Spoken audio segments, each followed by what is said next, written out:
Oke, apakah slide saya sudah terlihat, teman-teman? Sudah terlihat Bapak. Sudah ya, sudah terlihat ya. Apa nih, ada yang ngasih? Oke. Teman-teman bisa on cam nggak ya ini ya? Biar jangan saya sendirian aja nih yang on cam nanti congek. Bisa Bapak, tapi ini sedang sarapan. Oke, nggak apa-apa sih kalau di kelas saya mau sarapan mau minum tuh nggak apa-apa, santai aja. Yang penting nggak merokok aja udah. Oke, saya mulai teman-teman. Assalamualaikum warahmatullahi wabarakatuh. Selamat eh, pagi menjelang siang teman-teman. Mohon maaf ini agak sedikit mundur ya waktunya karena saya tuh tiba-tiba agak sakit perut tadi. Makanya agak lama di belakang. Keluar-keluar dari toilet, oh ternyata kok sudah apa tuh namanya lebih dari 15 menit. I'm so sorry. Mas Ridwan, bener ya ini Mas Ridwan yang kemarin nanya PKPA betul? Betul, Pak. Betul. Kemarin sudah saya tanyakan Mas Ridwan, jadi kalau PKPA-nya Peradi, saya jawabnya yang Peradi ya, karena saya ikutnya Peradi, saya nggak tahu yang lain. Kalau Peradi itu memang wajib punya ijazah S1 dulu, gitu. Atau ada beberapa ketentuan, jadi ini menurut info dari teman saya sih ya, boleh kemudian eh, statusnya itu sebagai mahasiswa tapi sebagai mahasiswa akhir. Lah, mahasiswa akhirnya dia itu syaratnya harus punya SKL surat keterangan lulus kalaupun tidak punya ijazah. Seperti itu ya. Jadi nanti bisa di compare atau bisa cari info yang lain terkait dengan uh, organisasi ya advokat karena organisasi advokat itu banyak ya ada Ikadin, ada Ferrari, terus ada apa lagi tuh ya saya lupa KAI ya barangkali boleh silahkan yang namanya menimba ilmu itu kan boleh dari mana saja. Oke saya mulai teman-teman ini di sesi yang keenam. Di sesi yang keenam ini saya mengambil tajuk terkait dengan kerangka hukum dan mekanisme perizinan di berbagai sektor. Jadi perizinan itu merupakan aspek yang amat sangat penting dalam tata kelola pemerintahan, khususnya di Indonesia, teman-teman. Jadi dalam proses penglibatannya di berbagai sektor dan memerlukan kepastian hukum juga. Jadi semua tahap ya dari semua sektor kemudian di dalamnya itu ada tahap-tahap yang harus memang dilalui itu memerlukan kepastian hukum. Kemudian saya mengajak nih teman-teman nanti menelaah ya, kemudian bagaimana sih kemudian kerangka hukum dan mekanisme perizinan di Indonesia itu kemudian diterapkan di berbagai bidang usaha tentunya. Lah, ada beberapa tujuan dari materi yang saya bawakan ini ya. Mbak Indah nanti saya minta tolong untuk di screenshot masing-masing satu di dua masing-masing dua screenshotan di masing-masing sesi ya, boleh ya? Baik Bapak. Oke, jadi yang pertama terkait dengan pemahaman kerangka hukum ya. Jadi di sini itu dia memberikan gambaran secara komprehensif. Jadi kalau teman-teman itu mendengar istilah komprehensif artinya teman-teman membicarakan gambaran secara keseluruhan ya. Makanya nanti teman-teman itu ada yang namanya mata kuliah atau ada yang namanya sesi kompre. Nah, komprehensif itu biasanya dilakukan sebelum teman-teman melakukan tugas akhir. Jadi di situ teman-teman nanti akan diuji terkait dengan materi-materi dasar selama teman-teman berkuliah. Kemudian terkait dengan mekanisme lintas sektor ya. Jadi di sini itu menjelaskan proses perizinan berusaha itu yang berlaku di berbagai sektor industri. Ya, karena di Indonesia ini kan kaya ya, kaya akan industri nih, sektor industrinya itu melimpah ruah. Kemudian terkait yang ketiga itu adalah terkait dengan eh, kepastian hukum, ya teman-teman ya. Jadi di sini itu akan meningkatkan pemahaman atas hak dan kewajiban dalam proses perizinan berusaha. Begitu.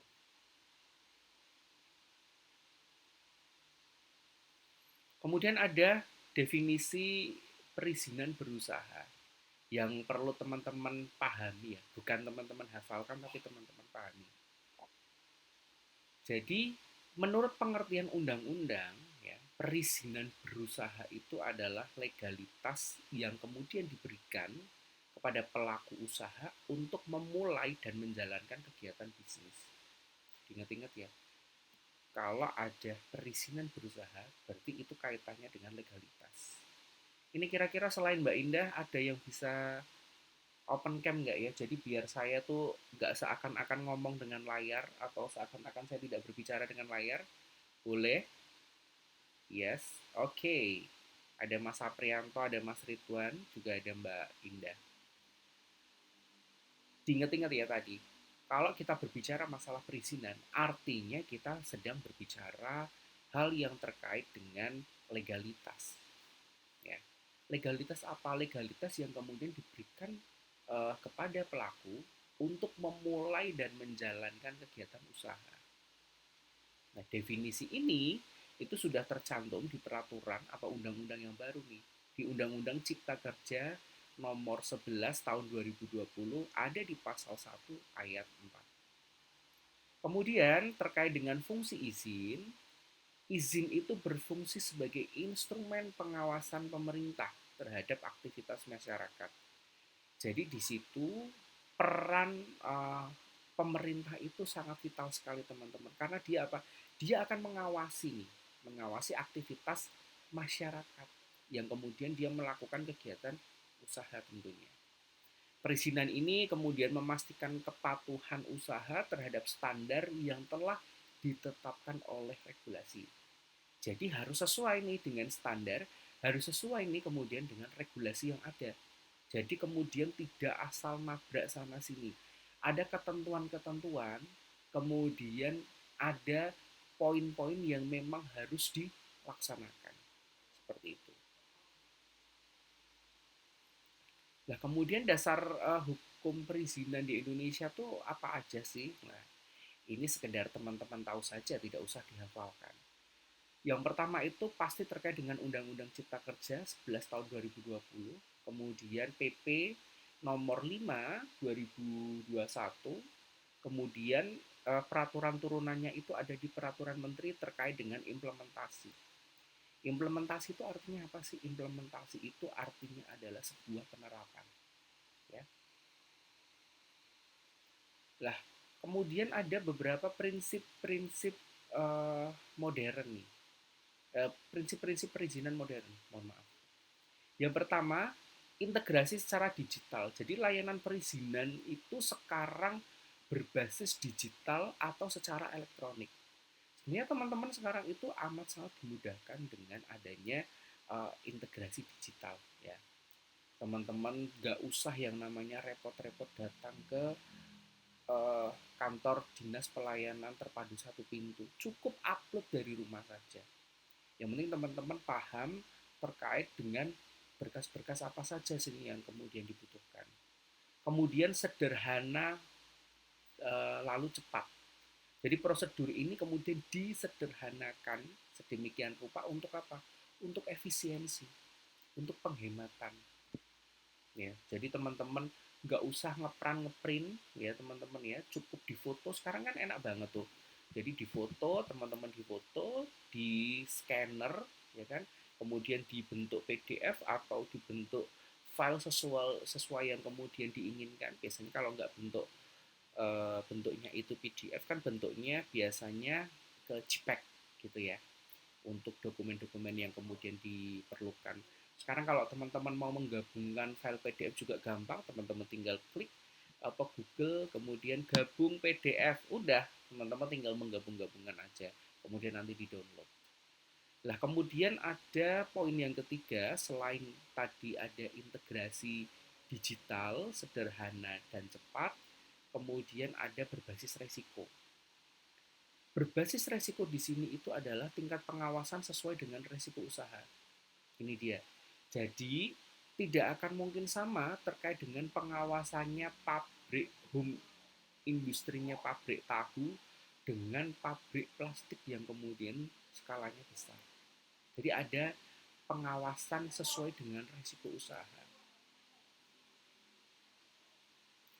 Nah, kemudian ada apa aja sih jenis-jenis dari perizinan yang utama? Nah, ini dia teman-teman.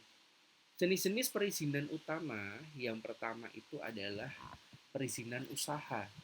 Ya, perizinan usaha itu pastinya di dalamnya itu ada teman-teman harus mengurus nomor induk berusaha atau NIB, ada izin usaha, kemudian juga ada izin komersial atau operasional. Kemudian terkait dengan perizinan lingkungan, teman-teman itu pasti ada yang namanya AMDAL atau teman-teman itu membuat analisis mengenai dampak lingkungan. UKL, UPL. Kemudian ada SPPL. Lah kemudian yang ketiga itu adalah perizinan konstruksi. Perizinan konstruksi ini terkait dengan IMB, SLF, kemudian ada SBUJK. Lah, kemudian yang keempat selain ada perizinan usaha, perizinan lingkungan, kemudian ada perusahaan konstruksi, ternyata ada perizinan kesehatan nih teman-teman. Ternyata kesehatan itu dianggap juga sebagai perizinan yang vital juga, yang penting juga terkait dengan izin operasional rumah sakit, izin praktik dokter, ya, izin apotek. Ini sorry nih teman-teman, saya nulisnya salah, harusnya tulisan praktek itu pakainya I bukan E ya teman-teman ya, bukan praktek tapi praktik.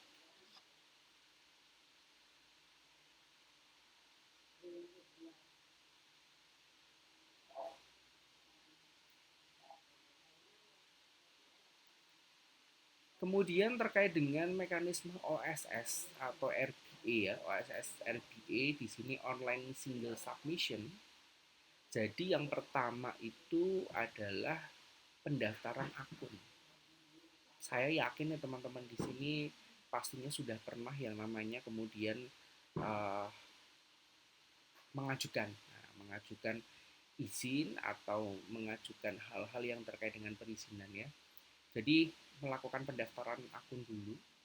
Pelaku usaha itu melakukan registrasi pada sistem OSS RBA yang pertama kali apa tuh namanya dilakukan itu biasanya diperlukan NIK nih teman-teman. Teman-teman nanti mengisi nomor induk kependudukan dan NPWP. Nah, teman-teman juga wajib nih punya NPWP kalau teman-teman sudah mempunyai kegiatan usaha ya. Jadi wajib sekali ketimbang teman-teman nanti bolak-balik, mending teman-teman mempersiapkan dulu. Nah, mempersiapkan dulu salah satunya kalau KTP itu kan pasti kita sudah ada ya teman-teman ya. Tapi kalau NPWP itu biasanya jarang orang punya karena NPWP itu biasanya teman-teman yang ada di luar sana itu tuh belum menyadari pentingnya NPWP. Kemudian terkait dengan pengisian data, nah, memasukkan data usaha, lokasi, klasifikasi resiko, sistem akan memproses secara otomatis. Jadi teman-teman di situ izin usahanya tuh biasanya tuh sudah ada apa tuh namanya pilihannya, ya pilihan teman-teman. Kemudian kalau lokasi itu nanti ditentukan oleh Maps. Kemudian ada klasifikasi resiko juga. Kemudian terkait dengan penerbitan nomor induk berusaha nih, ya. Terkait dengan penerbitan nomor induk berusaha, sistem itu menerbitkan nomor induk berusaha dan izin dasar terlebih dahulu. Ya, untuk usaha berisiko rendah, prosesnya itu lebih cepat selesai.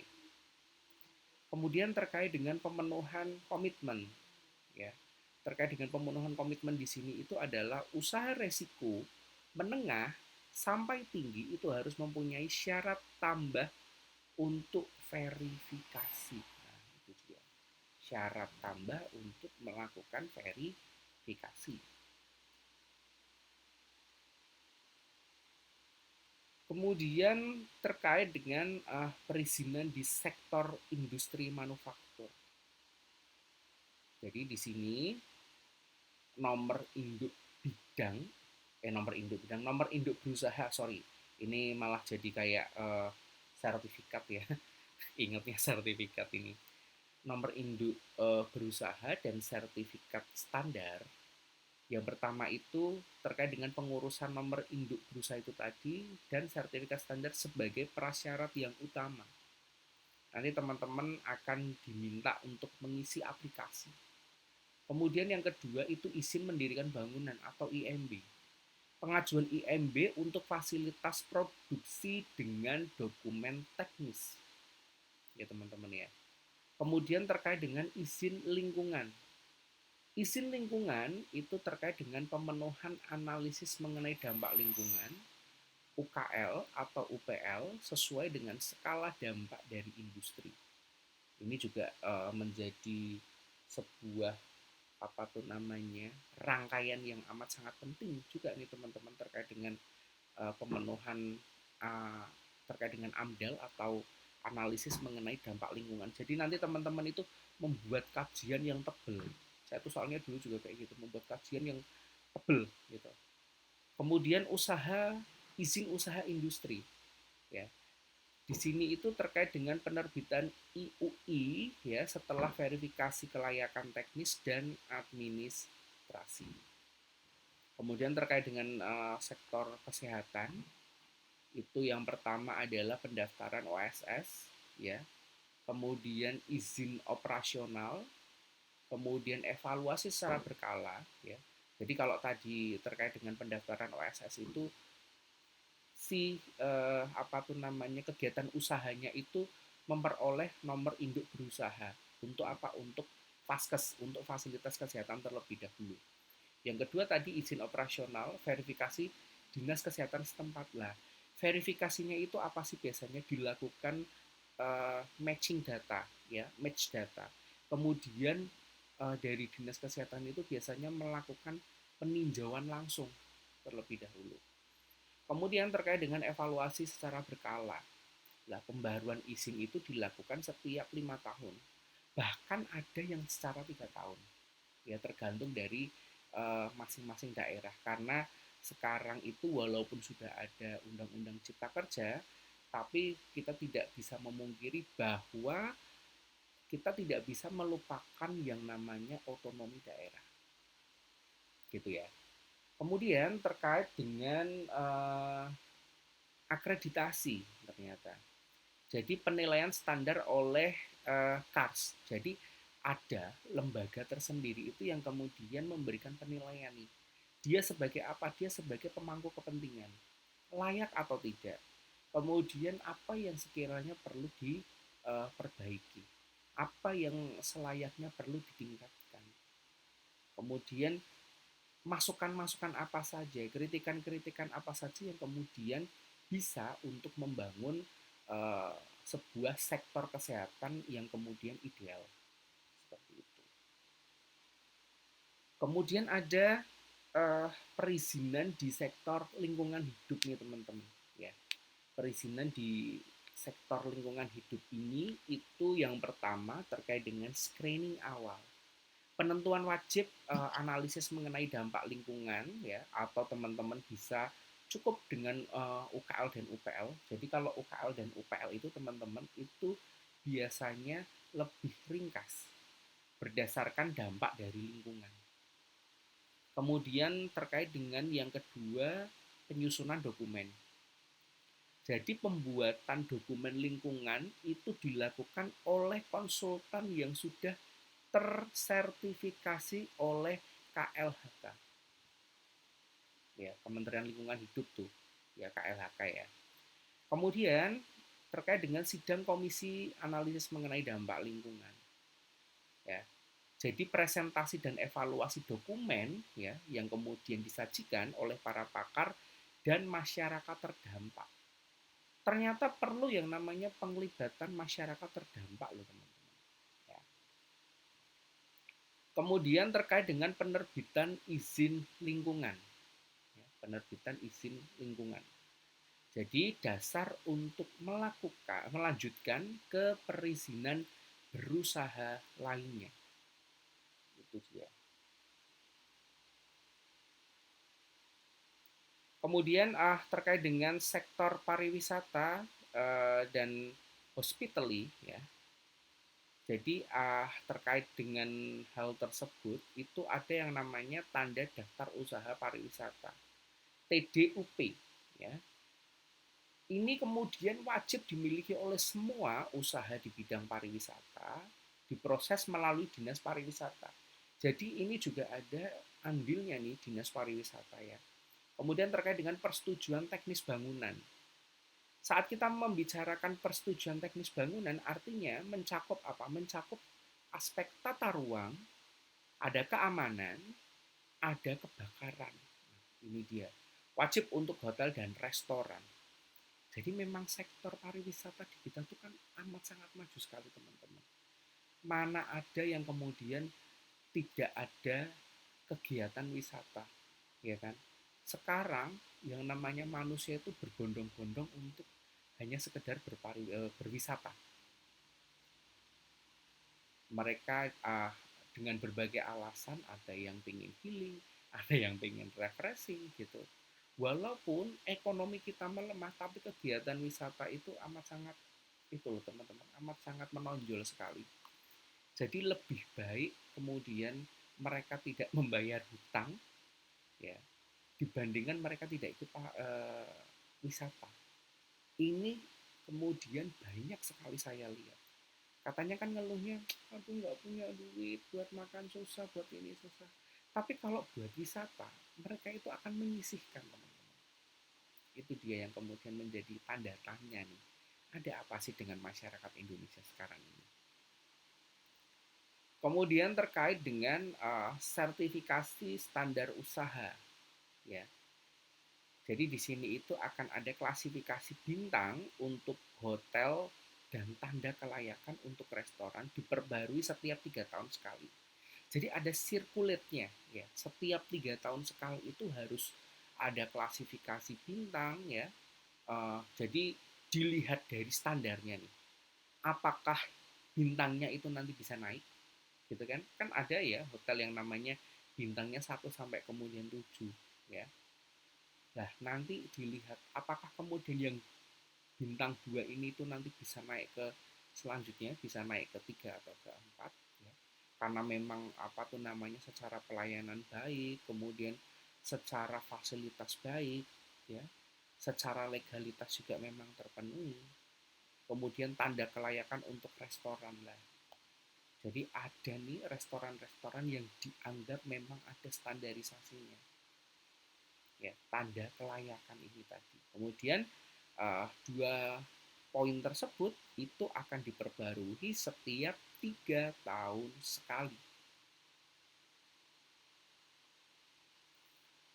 Kemudian terkait dengan perizinan di sektor konstruksi. Ya.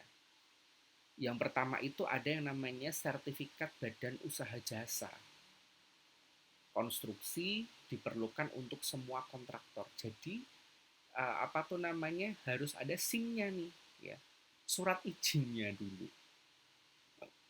Kemudian ada IMB digital.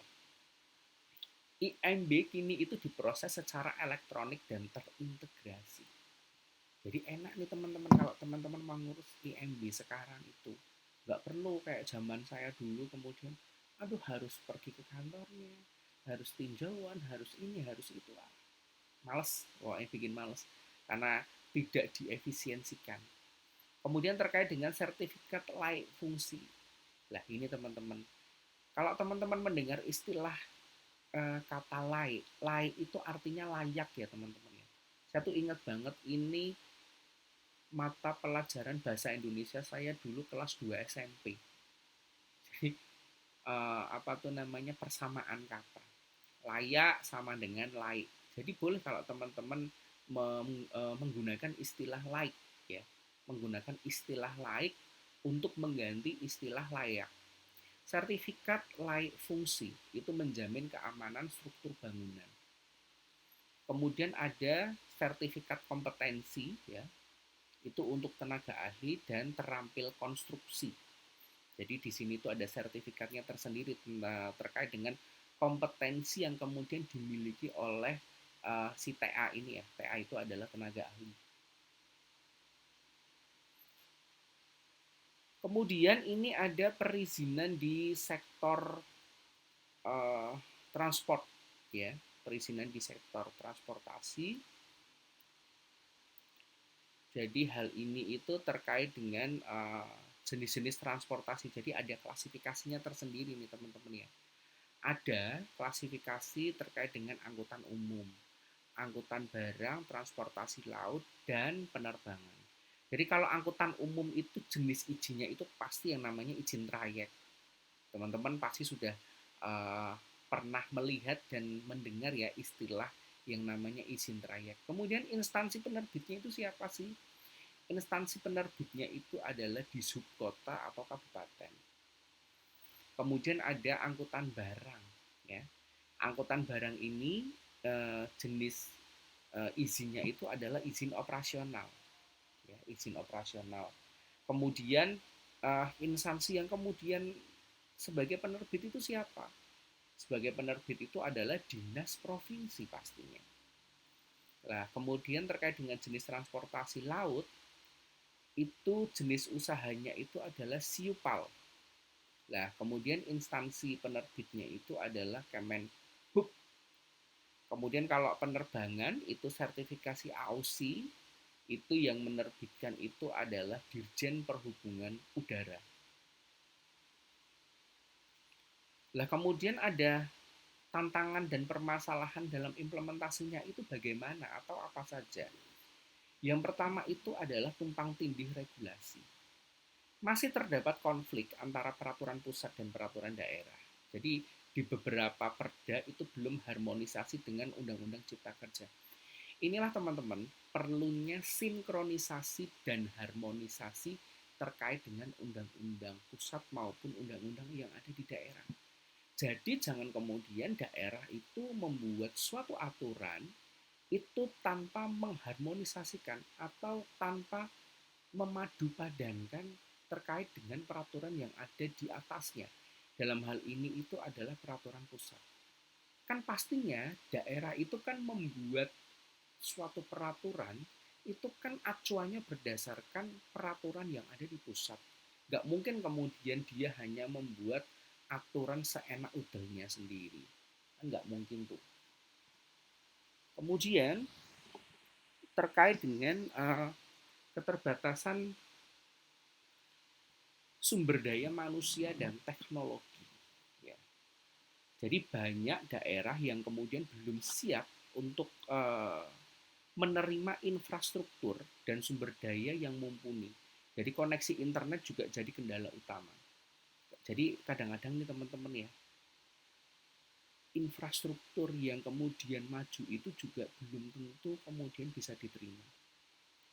Sumber daya yang mumpuni itu juga agak sedikit susah. Ya. Mumpuni itu dalam artian si sumber daya ini itu memang benar-benar mempunyai expert atau mempunyai keahlian di bidang itu. Menemukannya itu memang susah. Kemudian studi kasusnya yang ada di Jawa Barat ini. Jadi Provinsi Jawa Barat itu sukses untuk menyederhanakan sekitar 267 jenis ya, menjadi 83 jenis usaha saja. Waktu proses turun dari 60 hari itu sekarang menjadi 7 hari.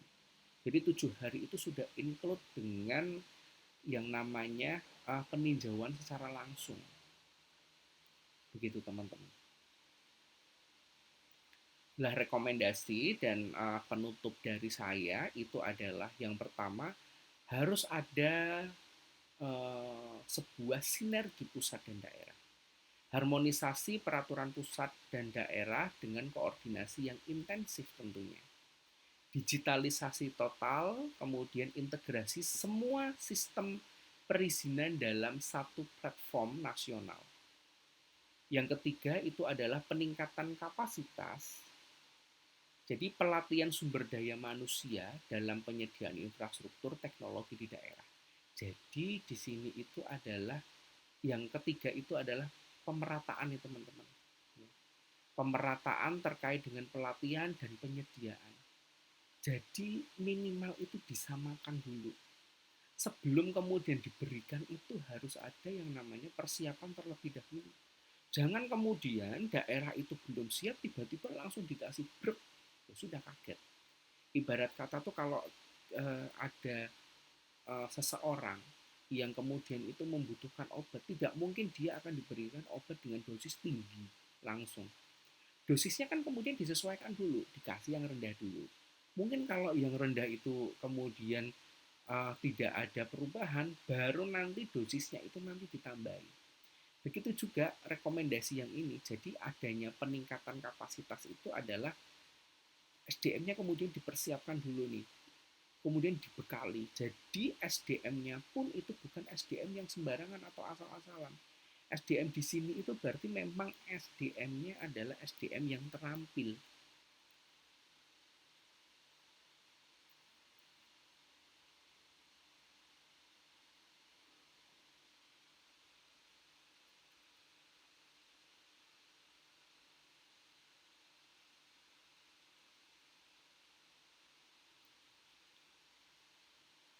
Kemudian terkait dengan penyediaan infrastruktur teknologi itu juga amat sangat penting ya teman-teman ya.